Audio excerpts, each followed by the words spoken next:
Alhamdulillah, alhamdulillahilladzi arsala rasulahu bil huda wa dinil haqq liyudhhirahu 'ala dini kullihi wa kafaa billahi shahida. Asyhadu an la ilaha illallah wahdahu la syarika lah wa asyhadu anna Muhammadan abduhu wa rasuluh. Allahumma shalli 'ala sayyidina Muhammad wa 'ala ali sayyidina Muhammad. Fa ya ayyuhal hadirun ittaqullaha haqqa tuqatih wa la tamutunna illa wa antum muslimun. Qala Allahu ta'ala fil Qur'anil Karim, a'udzu billahi minasyaitonir rajim, bismillahirrahmanirrahim. Fabima rahmatin minallahi linta lahum wa law kunta faddan ghalidhal qalbi lanfaddu min hawlik fa'fu anhum wastaghfir lahum wa shawirhum fil amr.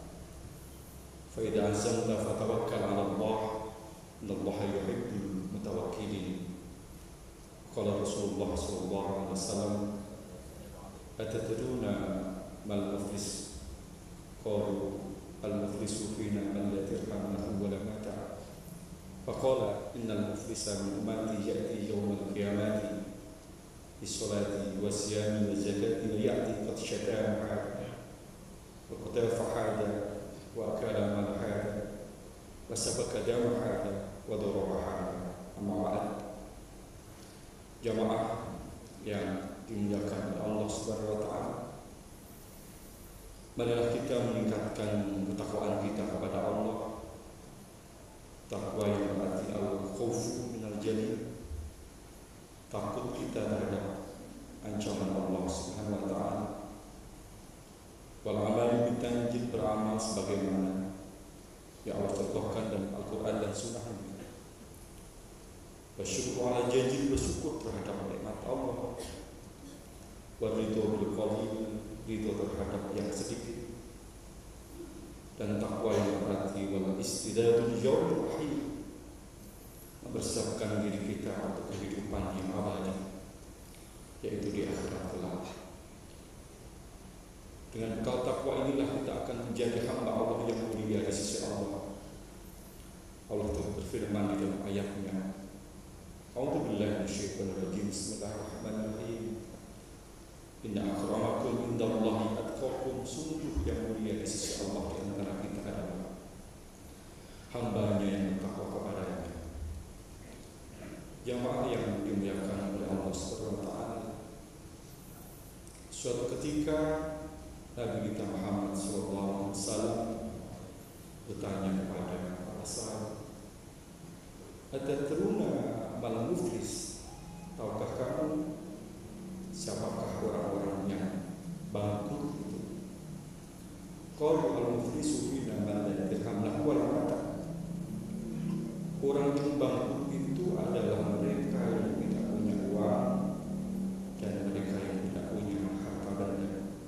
Faqala, kemudian Rasul berkata, innal muflisa min ummati ya'ti yawmal qiyamati bis-sholati wa siyami wa jihati wa ya'ti qad shatama hada wa qatafa hada wa akala mal hada wa sabaka dama hada wa daraba hada. Sesungguhnya orang yang bangkrut di antara umatku itu nanti pada hari kiamat, mereka datang membawa sholatnya, membawa puasanya, membawa zakatnya, namun pada sisi lain dia berperilaku zalim pada manusia, mengolok-olok orang lain, memfitnah orang lain, memakan harta yang bukan haknya, membunuh jiwa yang tidak berdosa, dan kemudian menyakiti hati orang. Maka kepadanya seluruh amal kebaikannya, pahalanya diberikan kepada orang yang dizolimi itu, dan itu pun tidak cukup. Maka dosa-dosa orang yang dizolimi itu ditimpakan kepadanya dan dia dilemparkan ke dalam siksa api neraka. Na'udzubillah min dzalik.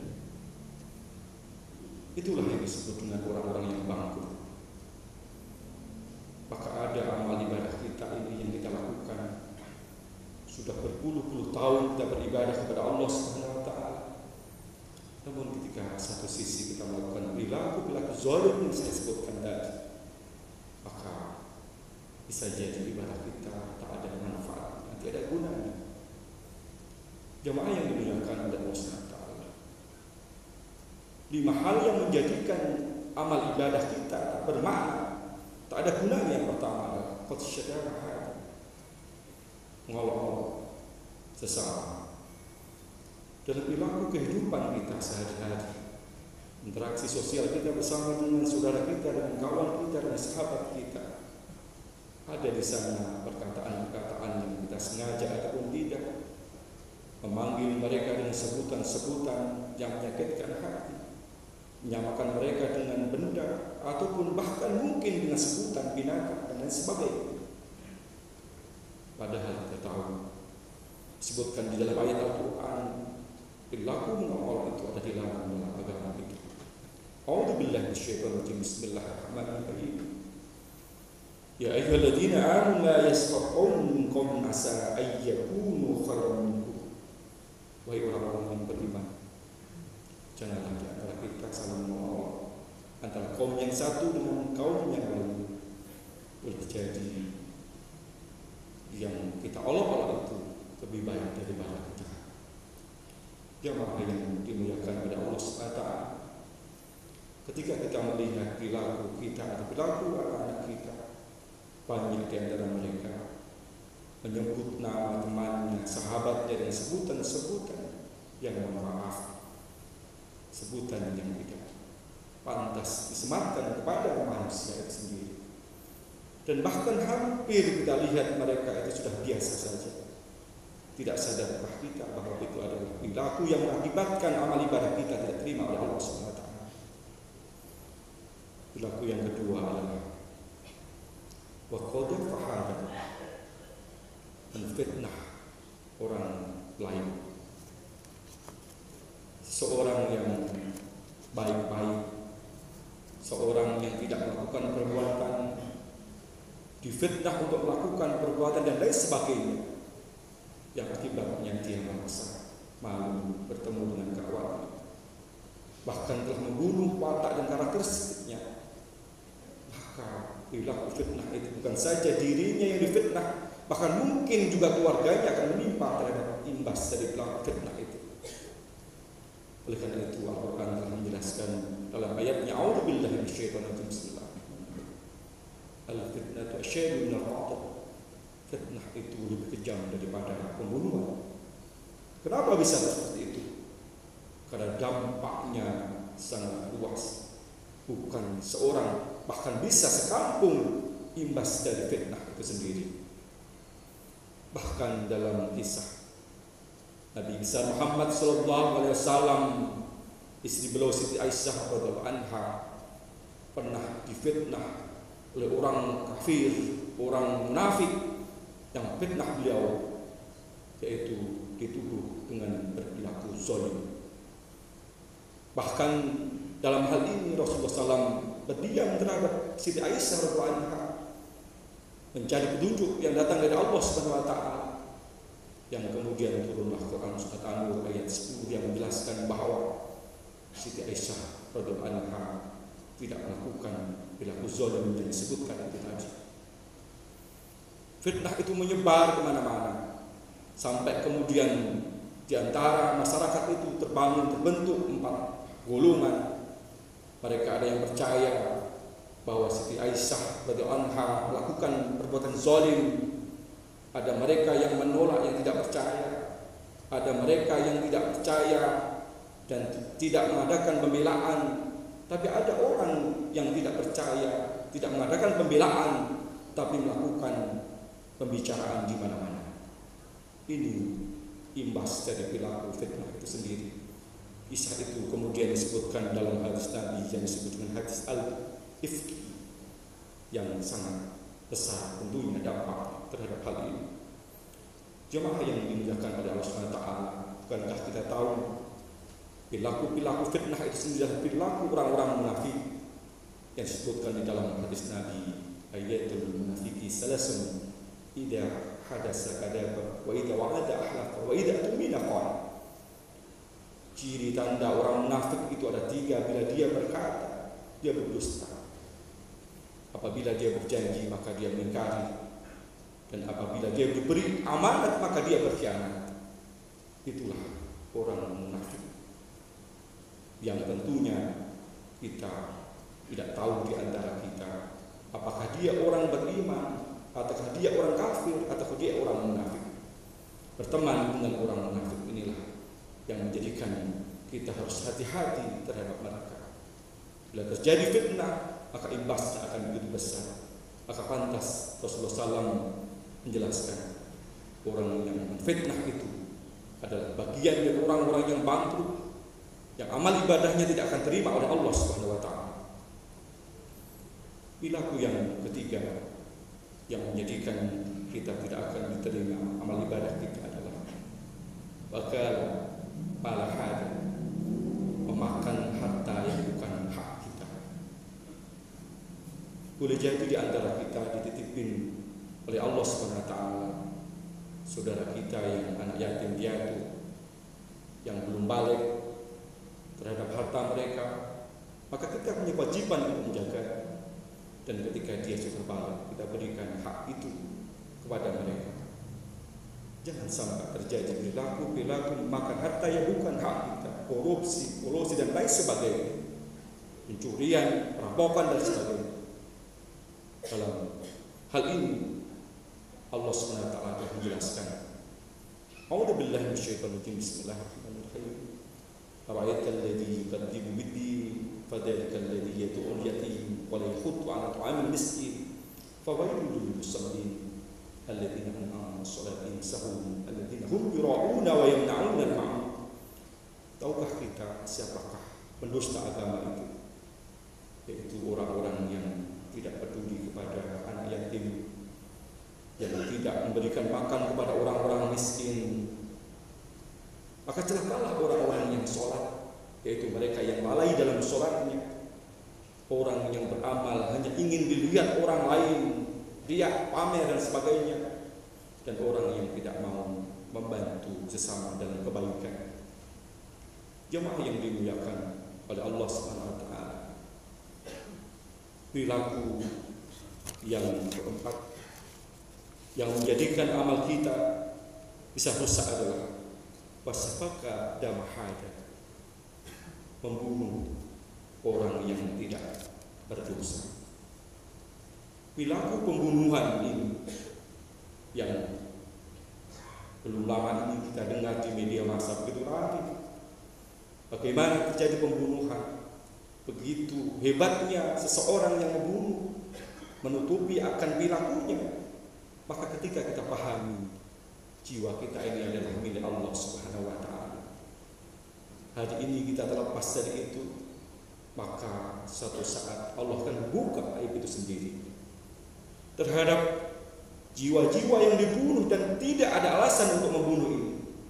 Allah Subhanahu wa taala menjelaskan dalam ayatnya, A'udzu billahi minasyaitonir rajim. Bismillahirrahmanirrahim. Wa la taqtulun nafsal lati harrama Allah illa bil haqq. Dan janganlah kita membunuh jiwa yang diharamkan oleh Allah kecuali dengan alasan yang hak.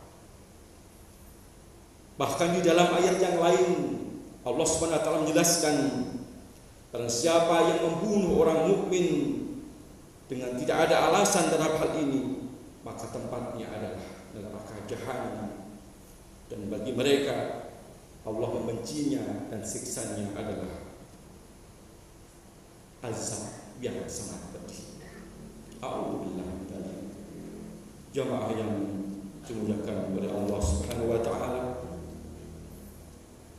perilaku kelima yang mengakibatkan rusaknya amal ibadah kita adalah wadorobahada, perilaku menyakiti hati orang lain. Bahwa kita sebagai umat Islam ini diperintahkan di dalam hadis Nabi, al-muslim akhul muslim la yaqdimuhu wa la yaqdiruhu wa la yaqdibuhu. Seorang muslim yang satu dengan muslim yang lainnya itu adalah saudara.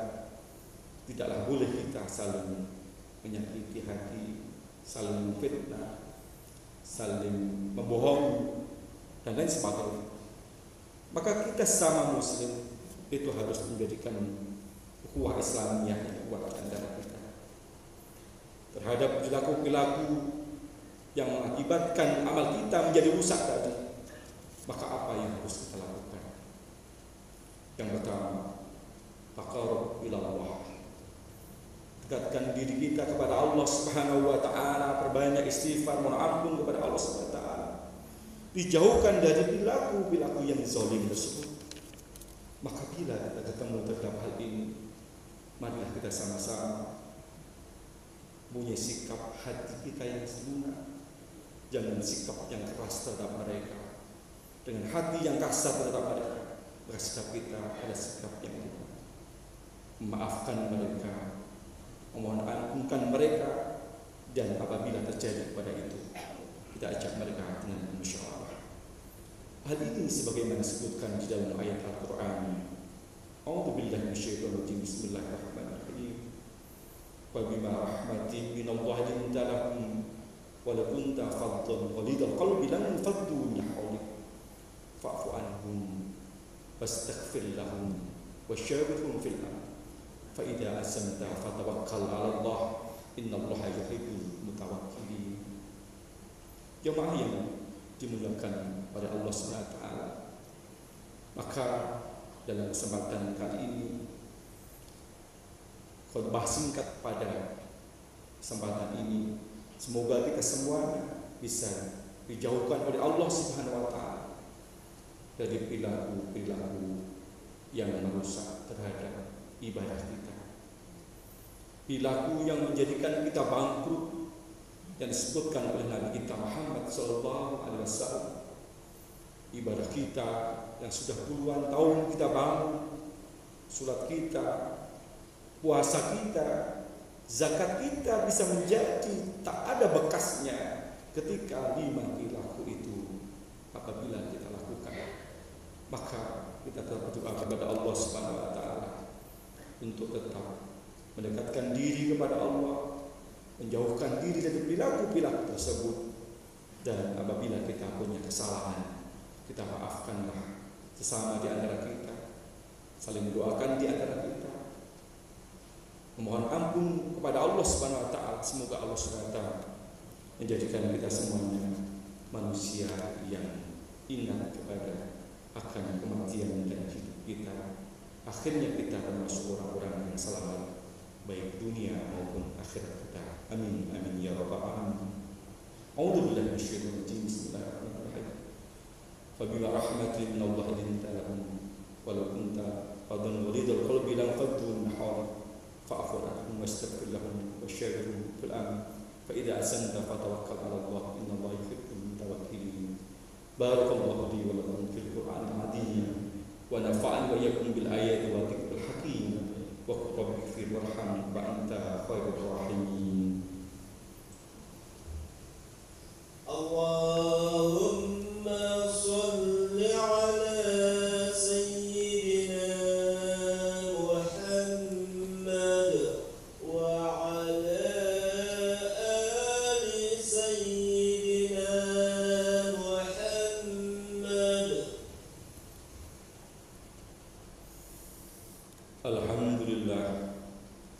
Alhamdulillahilladzi amarana bil ittihadi wal ittisam bihablillahil matin.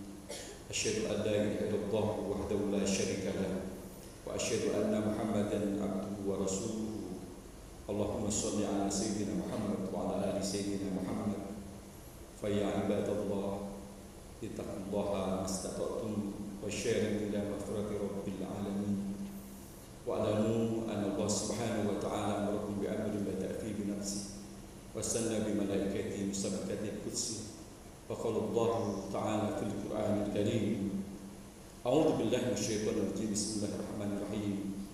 Inna Allaha wa malaikatahu yusholluna 'alan nabi ya ayyuhalladzina amanu shallu 'alaihi wa sallimu taslima. Allahumma shalli 'ala sayyidina Muhammadin sayyidil mursalin wa 'ala alihi wa ashabihi wa qarabatihi wa azwajihi ajma'in. Warḍa Allahumma 'ala ibadil khulafa'ir rasyidin sayyidina Abi Bakr wa Umar wa Utsman wa 'Ali wa 'ala baqiyati sahabati wa tabi'in wa tabi'in tabi'in wa man tabi'ahum bi ihsan ila yaumiddin wa 'alaina bi rahmatika ya arhamar rahimin.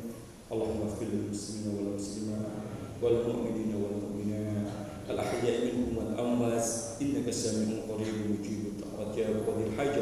ربنا اغفر لنا ولإخواننا الذين سبقونا بالإيمان ولا تجعل في قلوبنا غلا للذين ربنا إنك رؤوف رحيم ربنا آتنا في الدنيا حسنة وفي الآخرة حسنة وقنا عذاب النار عباد الله إن الله يأمر بالعدل والإحسان وإيتاء ذي القربى وينهى عن الفحشاء والمنكر يعظكم لعلكم تذكرون فاذكروا الله الذي يذكركم